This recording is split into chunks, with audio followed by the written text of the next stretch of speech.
Hello and welcome to Crossing Bridges. Ladies and gentlemen, my guest today is Will Tiao, a well-known actor, writer, producer, and entrepreneur. You will find out more about Will's success and achievement in the movie industry, as well as how this young man pursued to make his dream of making a feature movie become a reality through perseverance, hard work, dedication. But before I have the pleasure of introducing Will, I want you to look at a part of the trailer of the movie called Formosa Betrayed, and we'll come back.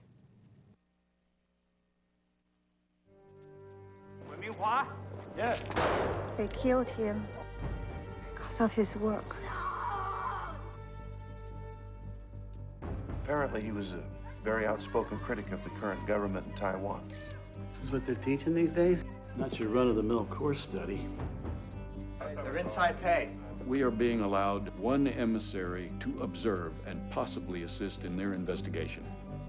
Yes, sir. Agent Kelly, Susan Kane, I'm the American liaison here. Welcome to the Republic of China, Agent Kelly. We're outsiders here. They do things differently, and they're not gonna let us on the inside. Don't use your phone. They're listening.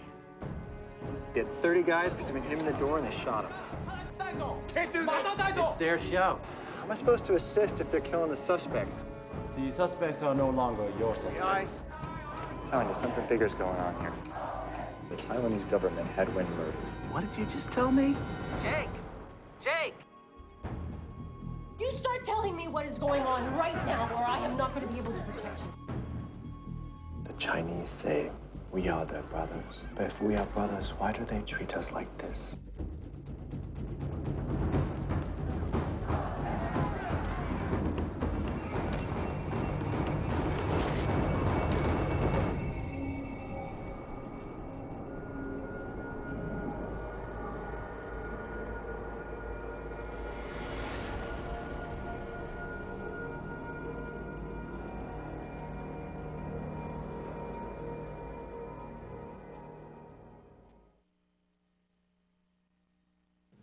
Ladies and gentlemen, you just saw a portion of the trailer of the film Formosa Betrayed that was produced and actually originated by my guest today, Will Tiao.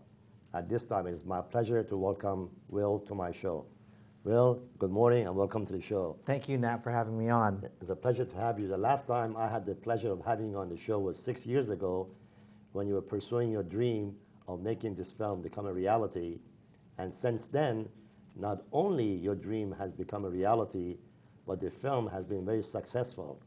I want for the viewing audience today to take you back from the inception, whereas you began to have a dream, actually, to make a true story become a reality. So if you'd be so kind, tell us something about how you went about and what was the finding of the story that made you believe so much in making the film. So this film originated probably even before I was born. My parents are immigrants from Taiwan. They came to the United States in the late 1960s. And myself and my sister, we were born and raised in actually Kansas. As we were growing up, my parents always insisted that my sister and I call ourselves Taiwanese and not Chinese. They were very clear about that.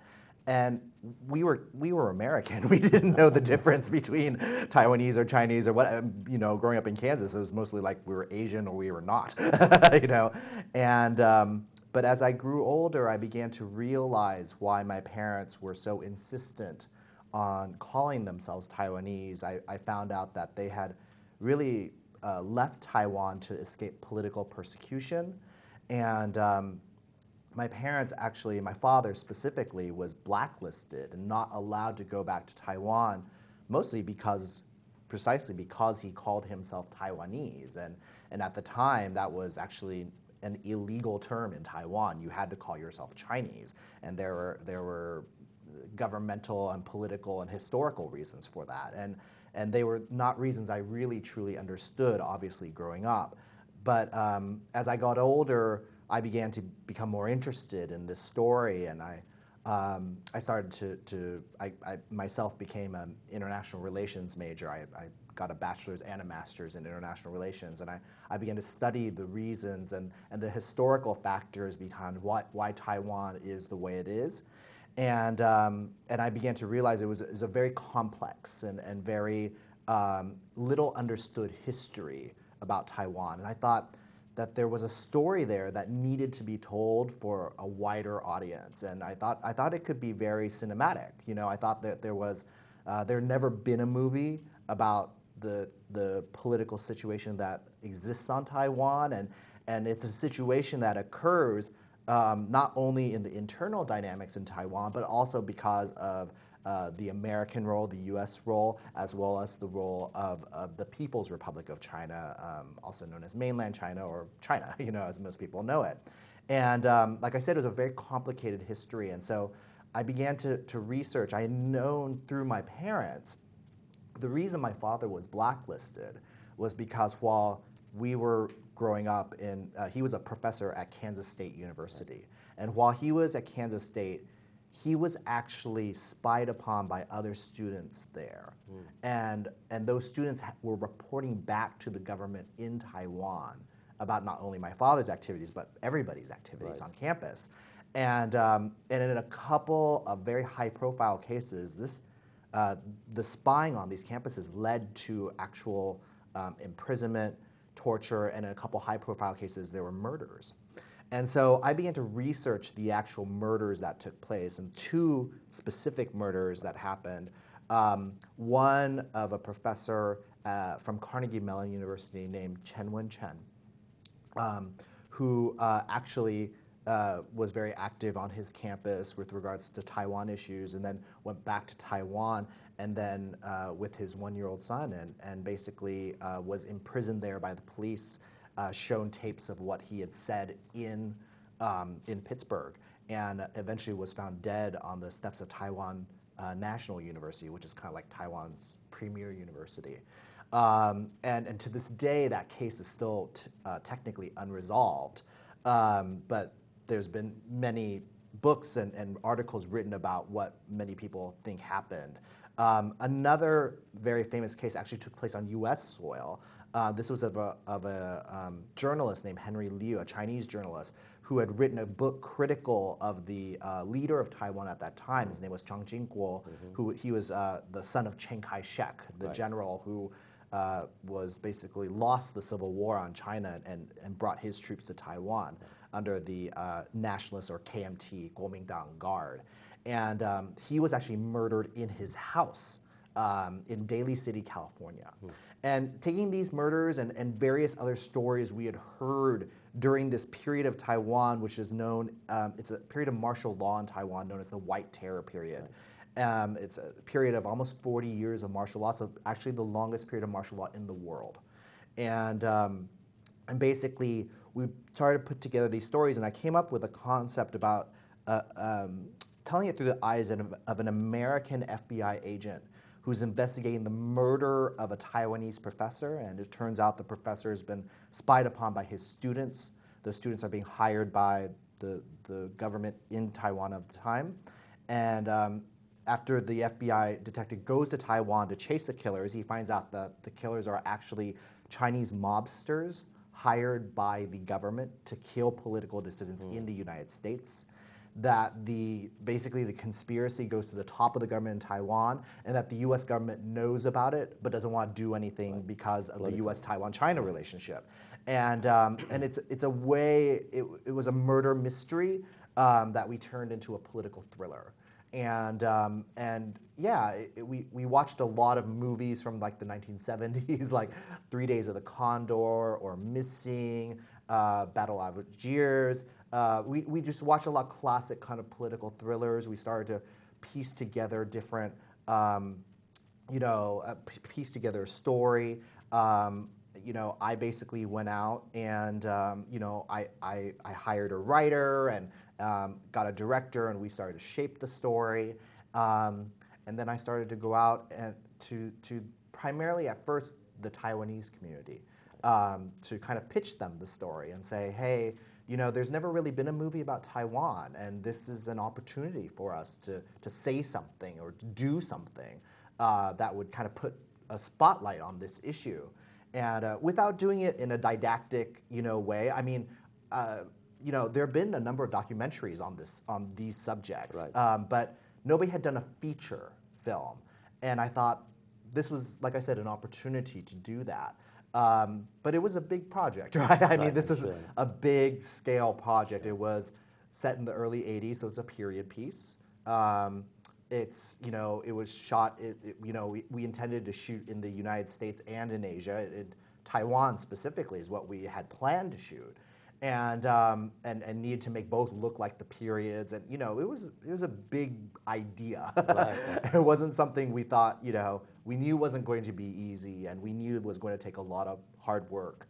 And we also knew it was going to take a lot of money. Right. It wasn't going to be a small movie. Sure. You know, we couldn't make this movie on $5. We needed a significant amount of money. Right. Yeah, and so I think the last time we met, Right. we talked, I was in the middle of that fundraising. Right, that's right. And, you know, I initially went out to the Taiwanese and Taiwanese American communities, and I began to talk about the concept of the film and what it would be.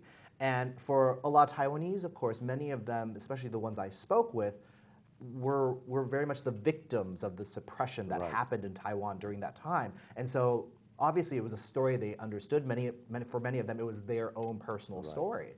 But they had never invested in a Hollywood film before. They really didn't know anything about movies. I mean, many didn't even watch movies, you know, because of the language and cultural barriers and whatnot. And so it was my job to kind of explain to them, you know, how movies worked, you know, how to make a film, what the investment structure looked like. And I hired a lawyer to put together what was known as a private placement memorandum that allowed people to invest. I created a corporate structure, a company called Formosa Films LLC, Limited Liability Corporation, that was made specifically to make this movie, and which is something I found out, which is that most movies are their own company. They're like a startup. Right. And like any startup, you need to get Capital. to start the process, and that's exactly what I did. And I had a background previous to coming to Los Angeles and Hollywood.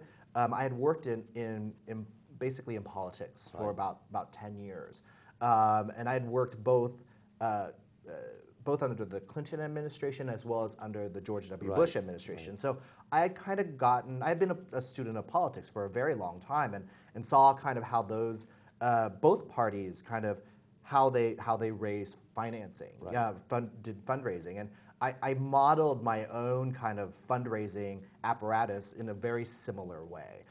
Right.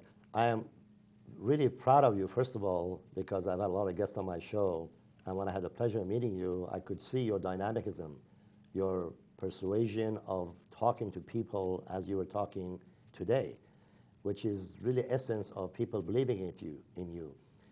But also, having the blessing of a wife from Taiwan, I have become also involved in the political atmosphere of Taiwan, and I realized why your parents told you never forget about your heritage by remaining Taiwanese, because that friction and that differences still exist in Taiwan, whereas a lot of people from Taiwan want to be called Taiwanese. They want to have their own country, their own name, and they're offended when they are basically controlled by China, and most people want to call them Chinese Taiwanese. They don't want to be called that.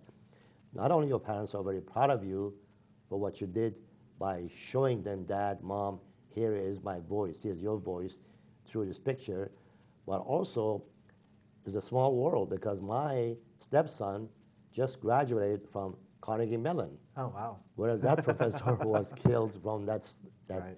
So I know that you proceeded to make your dream to become a reality, Will, after we had the pleasure of meeting each other 6 years ago, and you traveled all over, and you raised enough capital to make the movie.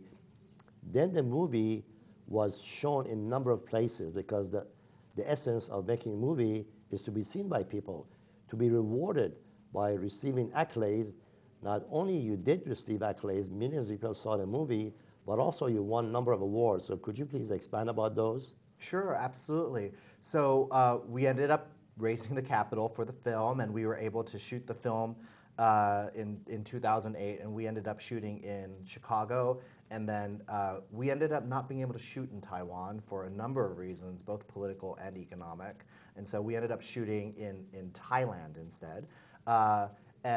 We finished the film in 2009, and after we finished the film, we began to submit to film festivals, and we premiered at a film festival in New York, and then our international debut was at the Montreal International Film Festival. And it was there that we were seen by a distributor, Scream Media Films, and Scream Media bought the worldwide rights to Formosa Betrayed. But we continued to play at a number of festivals after that. We most famously played at the San Diego Film Festival, and we won Best Picture and Best Actor. James Van Der Beek, who's the lead of the film, won Best Actor there. We also won the Philadelphia Asian American Film Festival Audience Award. But we played at a number of major film festivals, the Hollywood Film Festival, the St. Louis Film Festival. I mean, we probably played at close to a dozen film festivals. Yeah, your film has a number of well-known actors and actresses, as well as a very well-known director that is a very good friend of yours, and has directed you in a number of films before doing the Formosa Betrayed, because you're very modest, but I've seen a number of clips from your previous movies, and you're a great actor. Thank you. Will. So please expand about the names of the actors and actresses, as well as the director, if you'd be so kind. Sure, of course. So the director, his name is Adam Kane, and Adam came up as a cinematographer, and he ended up being on a show called Heroes, which was on NBC, and it was a hit show, and he originally was the cinematographer of the pilot and won a number of awards for that. They made him a director on that show. Then he went on to another show called Pushing Daisies, which has a really big cult following. It does. And he was a producer-director on that show. At the time, there was a writer's strike in Hollywood, and basically all television programming in Hollywood basically shut down. And it was because of that, Adam became available for us to be able to use. And so he had not done a feature before, but he had obviously done a lot of television. And so he was excited about the possibility of making a feature film, but also specifically about this project, because one of his favorite films growing up was The Killing Fields. Very good and film. he thought that this was an opportunity to make an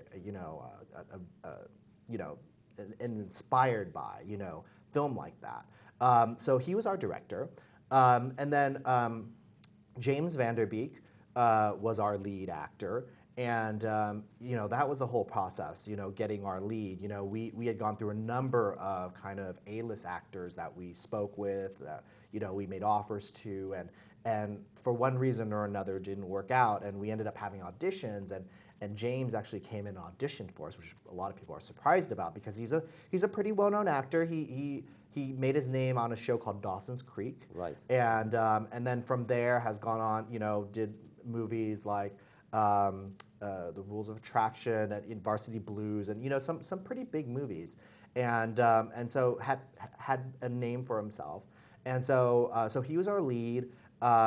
We had great character actors like John Hurd and Wendy Crewson and Chelsea Ross, a number of great Asian actors like Tai Ma and Kenneth Tsang, who's a major star in Hong Kong, and so we had a really fantastic cast. That was it was not an easy cast to put together. I mean, they came from many countries, from U.S., Canada, Hong Kong, Taiwan, and Thailand. So it's a multinational cast. You left one name out, and that's Will Tiao. Yes. So I actually, after having pursued a political career, I eventually became an actor, and that's actually what brought me to Hollywood. And I had started off, doing like what a lot of people do, did theater, did commercials, did short films, then feature films, and I started, after a while, realizing, like a lot of, I think, actors in general, but specifically Asian actors or minority actors, that it's very hard, obviously, to kind of break through, especially when the roles that are written aren't very good. And I realized that if I wanted to create roles that I'd want to do, I'd have to create them myself. And so I had done a couple of films before this. I had produced a short film and a feature film, both of which I acted in, and they had done fairly well on the film festival circuit. And that was kind of what gave me the confidence to do this movie and to act in it. And I am one of the co-stars. And it was, that was an extraordinary experience. When parents are blessed to have children, especially the first one, for the duration of time the mother carries the child, the excitement, but at the same time, all the hard work, pain, suffering, joys that goes with it, then finally when God's blessing, when the child is born, the joy of that first moment when you see your child is the most exciting thing in the world. I want you to explain, well, it was really like a child for you. You were recreating a child in a sense, you're creating a movie. I want you to tell the audience your excitement and what you went through basically beside what you have already expended. That moment the film was shown on the screen, what was your feeling? That was very intense. I remember it very, very clearly. I likened it to kind of a wedding. So I had hundreds of investors that had put money into the film. Obviously, a number of Taiwanese American investors who this story was, but just after a while, we had gotten enough money that we started getting, institutional financing. So I had Americans of all stripes, Jewish Americans, African Americans, Catholics, you name it. And so we had this extraordinarily diverse group. And we invited them all, as well as the stars and a few special guests, to come to the premiere. And it was like, there were over 300 people there. And I just remember, we put it on the screen, and it was really intense. And it felt like, I likened it to a wedding. You liken it to a birth, I likened it to a wedding. It was like, having, all the special guests there. We had an after party, and people were taking pictures and everything. We even had a dinner the night before, like a rehearsal dinner almost, like show a few clips and everything. And it was, it was a really special moment. Like you said, it was a little bit like watching your child be born. We had worked on this so hard, a lot of blood, sweat, and tears went into this. And it wasn't an easy movie to make, and it was, we knew we were treading on very controversial territory. Right. Nobody had ever dared to make a movie like this on this subject because it was very taboo for a long time. I mean, if we had made the movie 30 years earlier, we would have all been in jail, Absolutely. And so it was still a very touchy subject, and it still is a touchy subject for many people. How was the film received in Taiwan? That was very interesting. So the movie came out, here in the States, it came out in early 2010. We had premiered the date actually on the anniversary of the February 28th, 1947, what they call the incident in Taiwan, which was really a massacre of the native Taiwanese by the Chinese nationalist forces that came. And we premiered it that weekend, and that did very well. When we came out in Taiwan, it was August. Already there had been a lot of press in Taiwan because it had already premiered in the United States. And it sparked a lot of conversations, obviously, which is what we wanted, right? I mean, at the end of the day, you want people to be entertained and to enjoy it, but you also want them to come away with something. And there are a lot of people in Taiwan who don't know this history. Absolutely. Because they don't talk about it. It's not even in the history books. I was actually just recently in Taiwan, and I was talking to somebody who said, how do you know all this stuff? Because we don't learn this stuff in Taiwan. Right. They don't talk about it. And I think partly it was because I was raised in the United States that I was able to learn more about this. I know besides your success in the film, you're doing something as an entrepreneur. We only have about a minute or so to go. If you'd be so kind, can you tell the audiences what you're doing briefly and how they can get in touch with you? Sure, of course. So after the film came out, and it came out, on theatrically and then in Netflix and Showtime and Stars, and it's now in about 35, 40 countries in the world. I was contacted by a lot of filmmakers, people who were like, how did you do it? How did you raise the money? How did you get it done, get it made, get it distributed? And I realized that there was actually, film schools teach you kind of how to make the movie, but they don't teach you how to get it made. They don't teach you how to raise the money and put the company together. So I started to teach a course called Film Finance Masterclass. And that class was basically to teach people how to raise the financing and put the movie together from a business perspective. And what is the website people can go and visit you? It is called filmfinancemasterclass.com. Okay, say that again. Filmfinancemasterclass.com, all one word. Right. You're also on the Facebook, whereas people can go in and punch in your name and ask to become your friend, and they can also find out more information. So can you also tell them how to go on the Facebook? Just go ahead and punch your name. Absolutely. So my name is Will. Last name is spelled Tiao, and we also have a Facebook page for Film Finance Masterclass. Good, good. Now, once again, because I really want people who are interested in becoming producers, making films, to pursue your footstep, because I also have some people in the movie industry, and I know how difficult it is. Yeah. So it would be the best way for them to look at you and say, look at this outstanding young man who became so successful because the film has really become successful. So once again, give me the name of the website and your Facebook again, please. So it's www.filmfinancemasterclass, all one word.com. Will, it's been a pleasure having you on the show, and I mean that sincerely. Thank you, And I'm Matt. so proud of you because I thought maybe I had a little bit to do when you came on the show. You absolutely 6 years did. ago. I so appreciate it. I wish really you best do. of luck at that time. I just want to tell the viewing audience, basically, ladies and gentlemen, it's been really a pleasure twice to have had Will on my show. And as you can see, if you all have dreams, which I'm sure most of us do, it takes not only just dream about it, but you have to do something to make it reality. And you heard for the past half an hour Will expanding how he proceeded to follow through, and he was not just dreaming, but he had a dream of a reality, of something that took place. He wanted to make his parents proud of himself, and he maintained his heritage of remaining Taiwanese even though he was born in this country. And that's one thing you must always cherish. Just because you move to another country or you're born in a country, you must maintain your heritage. He has not only maintained his American heritage as well as Taiwanese heritage. The film has become successful. Thank you so much for tuning in, and have a wonderful day.